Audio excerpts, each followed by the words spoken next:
విచారణ తర్వాత ఆగమాగం అవుతున్నాడు హరీష్ రావు గారు.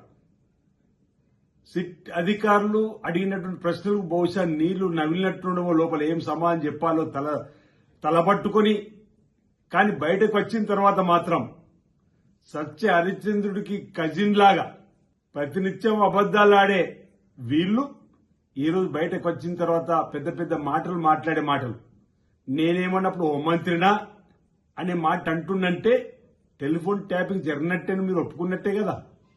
అంటే ఆనాటి హోంమంత్రి కేసీఆర్ ముఖ్యమంత్రిగా కలిసి చేపించినట్టు మీరు ఒప్పుకున్నట్టే కదా అంటున్నా.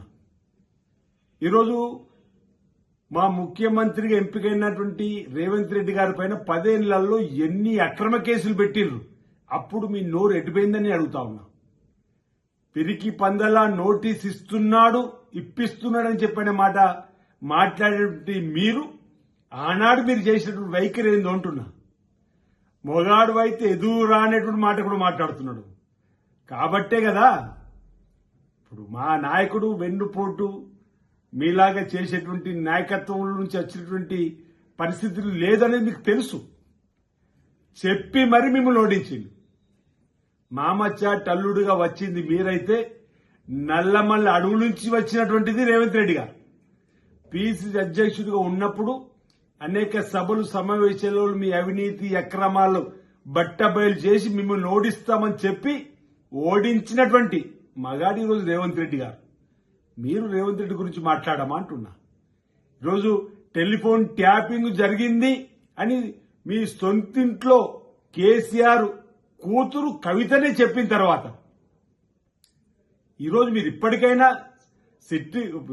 సిట్టు విచారణ ముందు అవును ఆ రోజు జరిగినట్టుందని చెప్పిన మాట చెప్పుకుని ప్రజలలా ఓ పేరు సంపాదించుకునే ప్రయత్నం చేయాలి తప్ప ఈరోజు ఆ సిట్టు విచారణ తర్వాత కంగారును కప్పిపుచ్చడానికి ఏదేదో పెద్ద పెద్ద మాటలు 4 మాట్లాడితే అవి నిజమైపోతుంటే ఎట్లా హరీష్ రావు గారు అంటున్నా. సత్య హరిశ్చంద్రుడిలాగా మీరు మాట్లాడితే అబద్దాలని ఈరోజు ప్రచారం చేసేటువంటి మీరు ఈరోజు సిట్టు విచారణకు రాగానే నీళ్లు నవ్వుతూ ప్రశ్నించేటువంటి పరిస్థితులలో ఫ్రస్ట్రేషన్లు ఉన్నటువంటి మీరు ఈ మాటలు సరికాదు.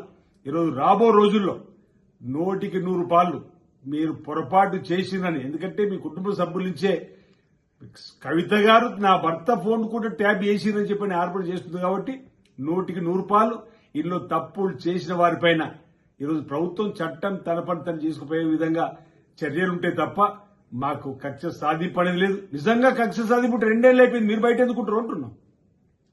ఈరోజు చట్టం తన పని తను చేసుకుపోతుందని చెప్పినటువంటి ఆలోచనగా మా ముఖ్యమంత్రి రేవంత్ రెడ్డి గారు ఆలోచనతో ముందుకు పోయేటువంటి కార్యక్రమం ఈరోజు సిట్టింగ్ హైకోర్టు జడ్జితో విచారణ జరిపించమని. ఈరోజు ఇప్పటికే కదా ఓఆర్ఆర్లో మీరు విచారణ జరుపుకుంటే అసెంబ్లీలో విచారణ జరిపేటువంటి సందర్భం ప్రభుత్వం ఆదేశాలు ఇచ్చింది. కరెంటు కొనుగోలు అవినీతి జరిగిందంటే జగదీశ్వర్ రెడ్డి గారు వెయ్యండి అని చెప్పినటువంటి సందర్భంలో వేసినాం.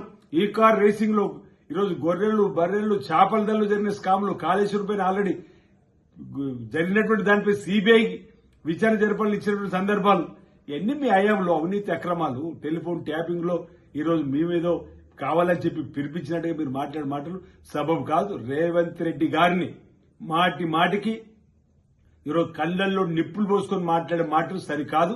రాబో రోజుల్లో తప్పనిసరిగా ఇందులో తప్పులు ఎవరు చేశారో వారిపైన చట్టపరంగా చర్యలు ఈ ప్రభుత్వం తీసుకుంటుందని ఒక ఆశపడి సందర్భం వ్యక్తం చేస్తా ఉన్నా.